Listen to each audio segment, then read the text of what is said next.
Assalamualaikum warahmatullahi wabarakatuh. Selamat malam semuanya. Pada kesempatan kali ini, saya akan menjelaskan tentang jenis akhlak tercela dan dosanya sebagai ujian akhir semester pada mata kuliah Pendidikan Agama Reguler 10 yang diampu oleh dosen Bapak Abu Bakar Siddiq, MSI. Namun, sebelum saya memulainya, izinkan saya memperkenalkan diri terlebih dahulu. Nama saya Namira Arafatia Yusuf, mahasiswi Universitas Nasional dengan NPM 213516516436. Berikut adalah penjelasan mengenai jenis akhlak tercela dan dosanya. Hakikat akhlak. Menurut istilah etimologi atau bahasa, perkataan akhlak berasal dari bahasa Arab yaitu kolako yang asalnya dari kata kulukun yang mengandung arti budi pekerti, tingkah laku, perangai, dan tabiat. Sedangkan secara terminologi atau istilah, makna akhlak adalah suatu sifat yang melekat dalam jiwa dan menjadi kepribadian. Dari situlah memunculkan perilaku yang spontan, mudah, tanpa memerlukan pertimbangan. Pada hakikatnya, akhlak merupakan sifat yang melekat pada jiwa dan menjadi kepribadian atau kondisi kejiwaan seseorang. Daripadanya muncul perbuatan lahir dengan spontan, mudah tanpa dibuat-buat, dan tidak memerlukan pemikiran. Jika perbuatan yang lahir itu baik menurut pandangan akal dan syara, maka disebut akhlak terpuji atau akhlak mahmudah. Tetapi jika perbuatan yang lahir itu buruk menurut pandangan akal dan syara, maka disebut akhlak tercela atau akhlak mazmumah. Berikut ini adalah beberapa ayat-ayat Al-Quran yang menyinggung masalah akhlak. Yang pertama ada Quran Surat Al-Isra ayat 37 tentang rendah hati dan tidak sombong. A'udzubillahi minasyaitonirrajim. Bismillahirrahmanirrahim. Wala tamshi fil ardi maraha innaka lan takhriqal ardu wa lan tablugal jibala tula. Artinya, dan janganlah kamu berjalan di muka bumi ini dengan sombong, karena sesungguhnya kamu sekali-kali tidak dapat menembus bumi, dan sekali-kali kamu tidak akan sampai setinggi gunung. Ayat yang kedua yaitu berasal dari Quran Surat Al-Isra ayat 26 dan 27 tentang tidak berlebih-lebihan dan mubazir. Untuk ayat 26, ayatnya seperti ini. A'udzubillahi minasyaitonirrajim. Bismillahirrahmanirrahim. Wa ati zal qurba haqqahu wal miskina wa banas sabili wa la tubazzir tabzira. Artinya, dan berikanlah kepada keluarga-keluarga yang dekat akan haknya, kepada orang miskin dan orang yang dalam perjalanan. Dan janganlah kamu menghambur-hamburkan hartamu secara boros. Untuk ayat 27, bunyi ayatnya seperti ini. A'udzubillahi minasyaitonirrajim. Bismillahirrahmanirrahim. Innal mubazirina kanu ikhwanasyayatin wa kana syaitonu lirabbihi kafura. Artinya, sesungguhnya pemboros-pemboros itu adalah saudara-saudara syaitan, dan syaitan itu adalah sangat ingkar kepada Tuhannya. Sumber akhlak tercela. Sifat-sifat tercela oleh Imam Al-Ghazali disebut sebagai sifat muhlikat, yakni segala tingkah laku manusia yang dapat membawa kepada kebinasaan atau kehinaan atau razilah. Sifat-sifat tercela menurut Al-Fudlail bin Iyad muncul dikarenakan 3 perkara seperti ungkapannya. Sumber kemaksiatan akhlak tercela ada 3 perkara pula. Yang pertama ada al-kibru, sombong atau takabur, al-hirsyu, rakus, dan al-hasadu, dengki. Al-kibru atau takabur. Allah berfirman dalam surah Al-Hasyr ayat 22 sebagai berikut. Wallahu allazi la ilaha illahu alimul ghaibi wasyahada huwa rahmanur rahim. Dialah Allah yang tiada Tuhan selain Dia, Raja yang maha suci, yang maha sejahtera, yang mengaruniakan keamanan, yang maha memelihara, yang maha perkasa, yang maha kuasa, yang memiliki segala keagungan. Maha suci Allah dari apa yang mereka persekutukan. Salah satu sifat Allah yang disebutkan dalam ayat di atas adalah al-mutakabir. Kata al-mutakabir di dalam Al-Quran ditemukan hanya 1 kali, yaitu dalam ayat di atas. Kata ini terambil dari akar kata yang bermakna kebesaran. Kata mutakabir bisa juga diartikan sebagai angkuh. Al-Imam Al-Ghazali berpendapat bahwa orang takabur adalah orang yang berpandangan bahwa orang lain itu hina dan rendah, seperti pandangan seorang raja kepada hamba sahayanya, bahkan merasa bahwa keagungan hanya miliknya. Sifat ini tidak mungkin dimiliki dan disandang kecuali oleh Allah Subhanahu wa Ta'ala, sebab hanya Dia yang berhak dan wajar bersikap demikian. Istilah takabur atau sombong mengisyaratkan bahwa keangkuhan merupakan upaya seseorang untuk melebihkan dirinya dari pihak lain. Kelebihan yang dibuat-buat lagi tidak pernah wajar disandangnya.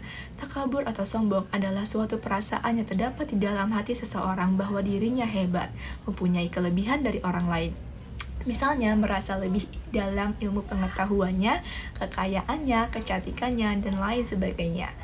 Manusia takabur adalah tergabung dalam dirinya kebodohan dan kebohongan. Kebodohan karena dia tidak tahu bahwa kebesaran hanya milik Allah, sehingga akibat kebodohannya dia menganggap dirinya besar.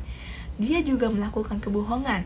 Dengan takaburnya, dia membohongi dirinya sendiri, karena sesungguhnya bahwa dirinya adalah lemah.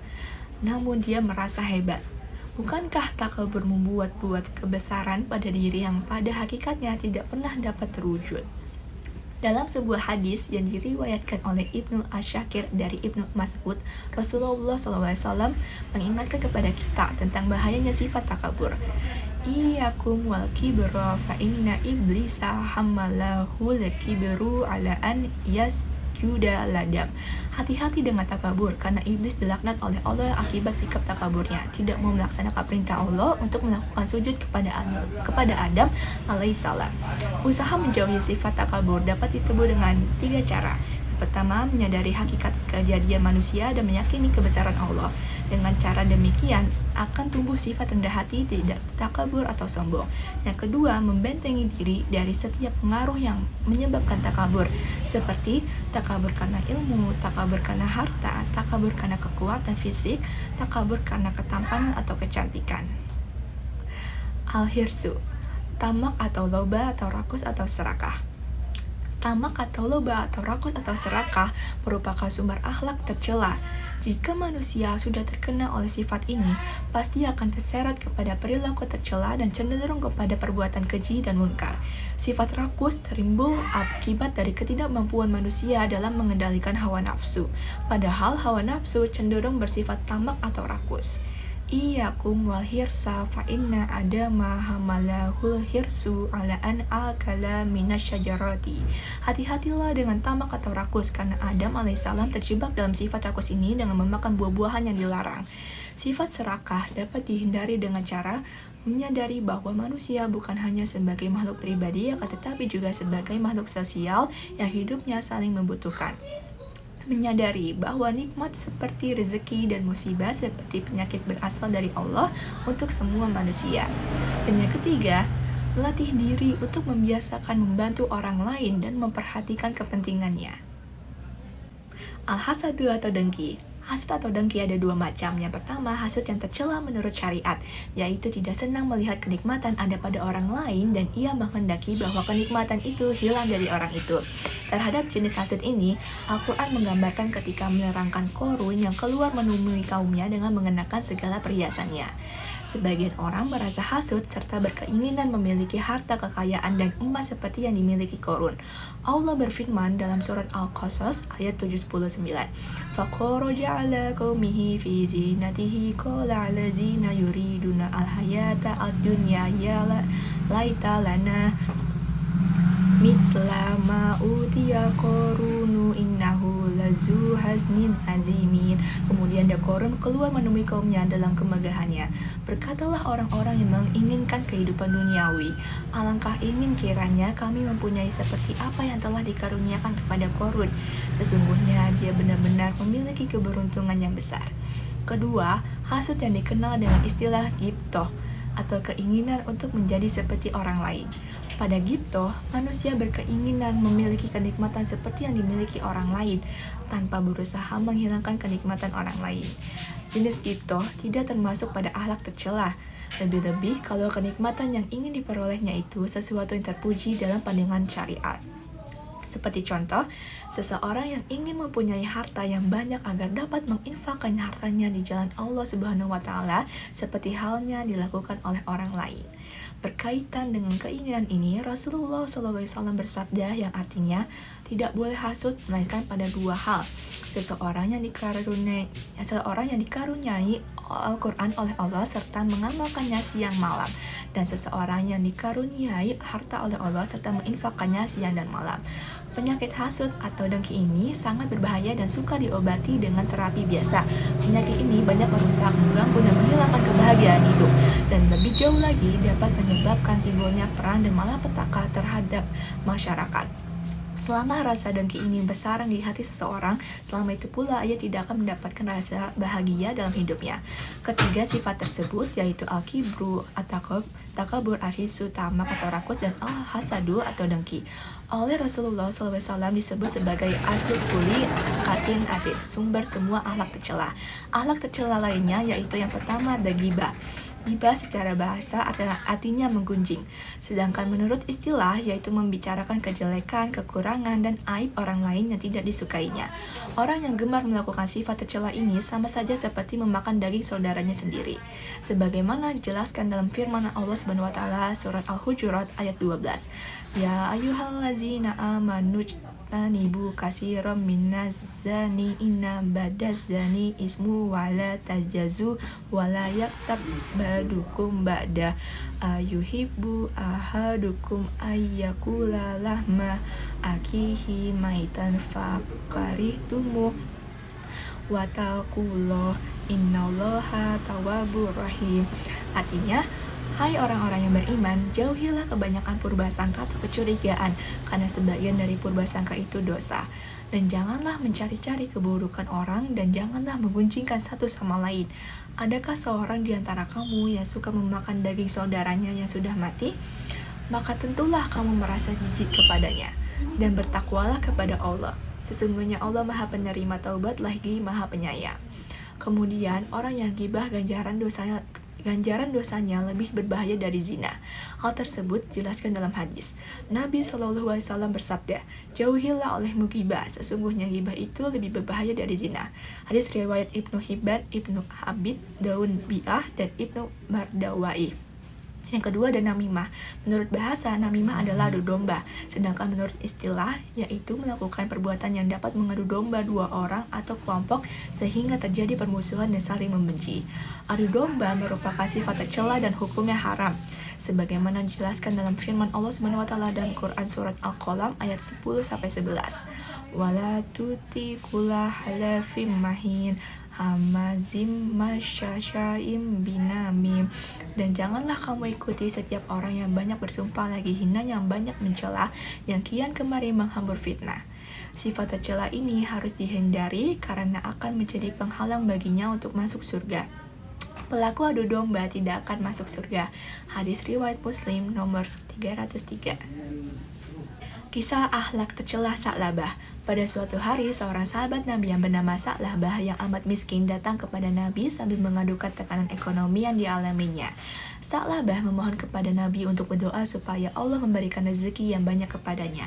Semula Nabi menolak permintaan tersebut sambil menasihati Sa'labah agar meniru kehidupan Nabi saja. Namun Sa'labah terus mendesak. Kali ini dia mengemukakan alasan yang sampai kini masih sering kita dengar.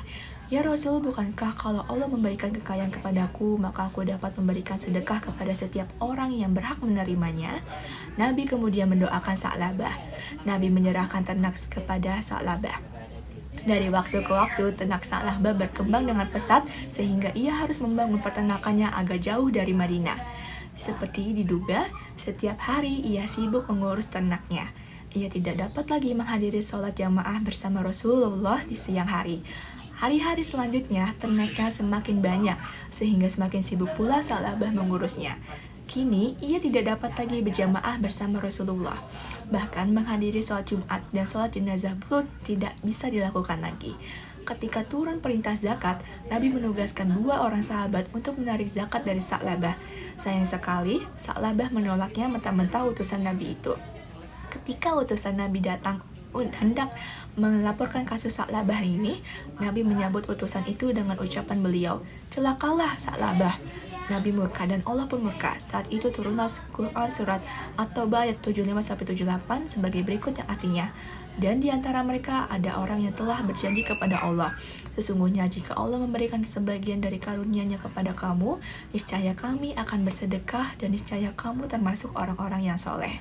Ketika Allah memberikan kepada mereka sebagian dari karunia-Nya, mereka menjadi kikir dan berpaling dan selalu menentang kebenaran.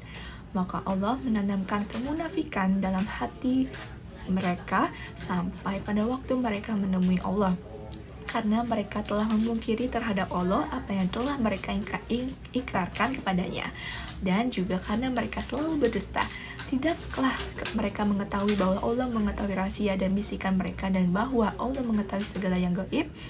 Sa'labah mendengar ada ayat yang turun mengecam dirinya, ia mulai ketakutan. Segera ia menemui Nabi sambil menyerahkan zakatnya. Akan tetapi Nabi menolaknya. Allah melarang aku untuk menerimanya. Sa'labah menangis terseduh-seduh. Setelah Nabi wafat, Sa'labah menyerahkan zakatnya kepada Abu Bakar, kemudian Umar bin Khattab. Tetapi kedua khalifah itu menolaknya sehingga Sa'labah meninggal dunia pada masa Khalifah Utsman bin Affan. Contoh akhlakul mazmumah dalam kehidupan sehari-hari. Yang pertama, bersikap takabur, kikir, sombong, dan dengki. Yang kedua, mengingkari janji yang sudah dibuat. Yang ketiga, mencuri barang atau mengambil barang yang bukan haknya. Yang keempat, berbicara kasar atau durhaka pada orang tua. Dan yang kelima, berprasangka buruk pada orang lain atau suudzon dan lain sebagainya. Cara menghindari akhlak tercela bagi seorang muslim: yang pertama, selalu mengingat Allah di mana saja berada. Yang kedua, menyadari bahwa hidup di dunia ini hanyalah sementara sehingga harus dimanfaatkan sebaik mungkin. Yang ketiga, selalu berzikir kepada Allah Subhanahu wa Ta'ala. Dan yang keempat, selalu bertaubat dan beristighfar.